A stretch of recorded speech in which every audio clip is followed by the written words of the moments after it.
नाबालिग लड़कियों की यौन शोषण मामले में जेल में बंद आसाराम के समर्थकों ने वीरवार को शहर में प्रदर्शन किया। प्रदर्शन करते हुए आसाराम के समर्थक लघु सचिवालय पहुंचे और अधिकारियों को ज्ञापन सौंपकर आसाराम के लिए जमानत की मांग की। आसाराम के समर्थकों का कहना है कि पिछले 11 साल से लगातार समर्थन सरकार तक ज्ञापन पहुंच रहे हैं, लेकिन आज तक आसाराम को पैरोल जमानत नहीं मिली। आसाराम के समर्थकों ने नई नाराजगी जाहिर करते हुए कहा कि हिंदुस्तान में बड़े बड़े अपराधियों को जमानत मिल जाती है, फिर उनके गुरु को जमानत क्यों नहीं मिली। समर्थकों का कहना था कि उनके गुरु का स्वास्थ्य बेहद चिंताजनक है, उन्हें इलाज की जरूरत है, इसलिए आसाराम को जमानत दी जाए। देखिए, वजह तो हम क्या बताएं आपको, जब हमें सामने दिख रहा है एक ही केस में एक को बेल दे दी जाती है और दूसरों को बेल नहीं दे रहे।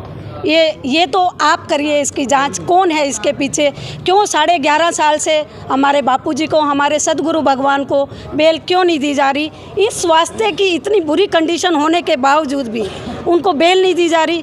क्या है ये, हम लोगों को खुद समझ में नहीं आ रहा। इसकी तो एक इसका एक CBI जांच हो। हम तो ये मांग करते हैं कि सुप्रीम कोर्ट के 5 जज रिटायर 5 जज इकट्ठे हों और उनकी एक कमेटी बनाई जाए और वो जांच का विषय है, इसको जांच की जाए।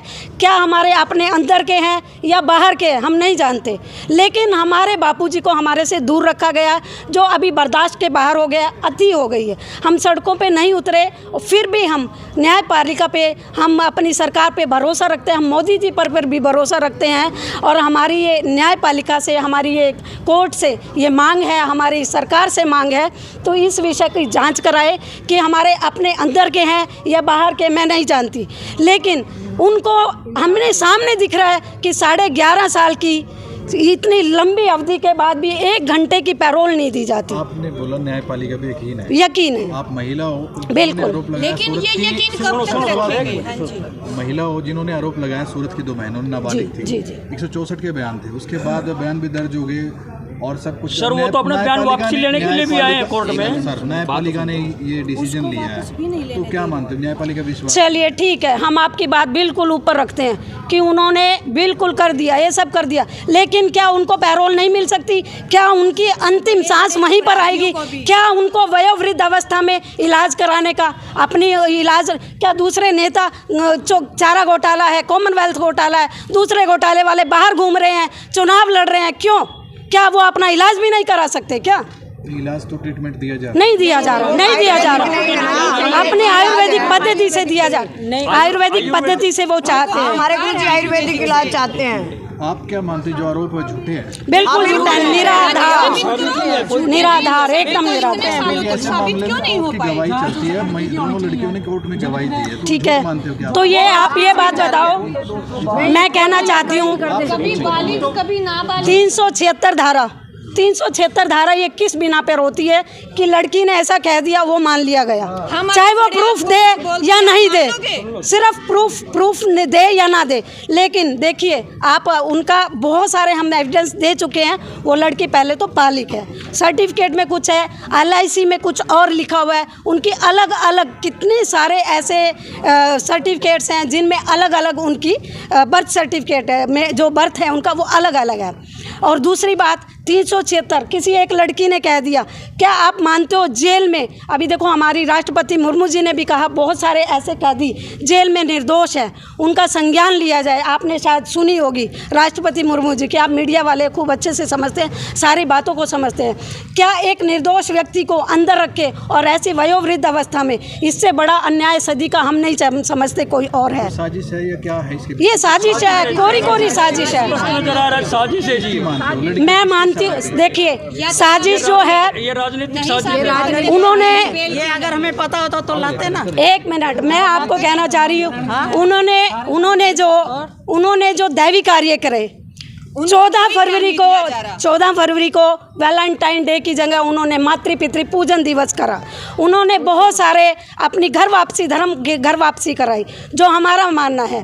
25 दिसंबर को तुलसी दिवस मनाया, जो हमारे भारतीय संस्कृति को आगे बढ़ा रहे हैं। बहुत सारे ऐसे आदिवासी इलाकों में जाते थे, बहुत भंडारे होते थे, वो अभी भी चल रहे हैं। हमारे सेवा कार्य में कोई कमी नहीं आई, सेवा कार्य पूरे हो रहे हैं। तो उसके जिन्होंने अपनी आयुर्वेदिक पद्धति से बहुत सारे लोगों को ठीक किया, वो आयुर्वेदिक का प्रचार कर रहे थे, हमारे सनातन का प्रचार कर रहे, हमारे को धर्म वापसी, घर वापसी करा रहे थे। तो उनको तो कुछ तो लगेगा, वो भी कुछ तो करेंगे ना। देखो हम कुछ नहीं कह रहे, आरोप हम पर्टिकुलर किसी एक पे नहीं लगा रहे, लेकिन ये तो जांच करेगी, ये न्यायपालिका जांच करेगी। ये हम अपनी सरकार से मांग करते हैं कि आप किस आधार पर रखा गया अभी तक? हम सरकार से ही मांग करते हैं इसको CBI जज, 5 सुप्रीम कोर्ट के जज बिठाए जाए और उनको, और जो प्राथमिक है वो प्राथमिकता है, वो कम से कम हमको शीघ्र अतिशीघ्र रिहा नहीं तो बेल जरूर मिलनी चाहिए। कल कुछ हो गया तो ये किसके ऊपर आरोप जाएगा? कल हमारे बापूजी को कुछ अंदर ही हो गया, किसको बोलेंगे हम? मेरा नाम मीना मित्तल है। सभी साधक पूरे विश्वास न्यायपालिका पे रखे हुए इंतजार करे उस चीज का। कभी कोई तोड़ फोड़ नहीं, कभी कोई संग्राम नहीं, कोई रास्ते नहीं रोके गए, केवल किस लिए? क्योंकि अपना देश है। लेकिन वो न्यायपालिका पे जो विश्वास किया गया 11 साल तक, उसका कोई भी इलाज नहीं हुआ, उसका कोई रिजल्ट नहीं निकला। उल्टा जो बापूजी जैसे गए थे, उल्टा उनका स्वास्थ्य खराब हुआ। उसके बाद उनको आयुर्वेदिक इलाज जो एक दिया जाता है, आतंकवादी को भी दिया जाता है, उनके अनुसार एक अपने नियम है, वो भी अब बापूजी को जो है आयुर्वेदिक इलाज भी नहीं दिया गया। यानी कि इतने सारे गवाह होने के बावजूद, इतनी सारा सामने दिखता हुआ भी, फिर भी सरकार क्यों आंखें मूंदे बैठी हैं? क्या बापूजी क्या चाहते हैं कि ऐसे रास्ते रोके, तोड़फोड़ करे दूसरों की तरह? कैसे सरकार? बापूजी के जितने भी साधक हैं वो बीजेपी को भी सपोर्ट करते हैं, जो भी राष्ट्र धर्म की तरफ आगे बढ़ते हैं उनको सबको सपोर्ट करते हैं। उसके बावजूद फिर भी इनकी जितने भी सेवा कार्य है, सलमान खान का कोई भी सेवा कार्य नहीं था, उनको आगे रखा गया। बापूजी के इतने सेवा कार्य, ब्रह्मचर्य शिक्षा सबको दी गई। गोरक्षा की बात करें, वो सबसे आगे है। आज भारत में पहले नंबर पे ये सारी सेवाएं बापूजी की तरफ से हो रही है। लेकिन सरकार को ऐसा नहीं करना चाहिए। सरकार को ये चीज़ अभी देनी पड़ेगी, बापूजी को जल्दी रिहाई देनी पड़ेगी, बापूजी को बाहर निकालना पड़ेगा। मेरा नाम अंकित है, मैं एग्रीकल्चर से MSc जेनेटिक्स प्लांट ब्रीडिंग से किया हूँ, प्राकृतिक खेती लोगों को कराता हूँ। ये मेरी सेवा इस तरह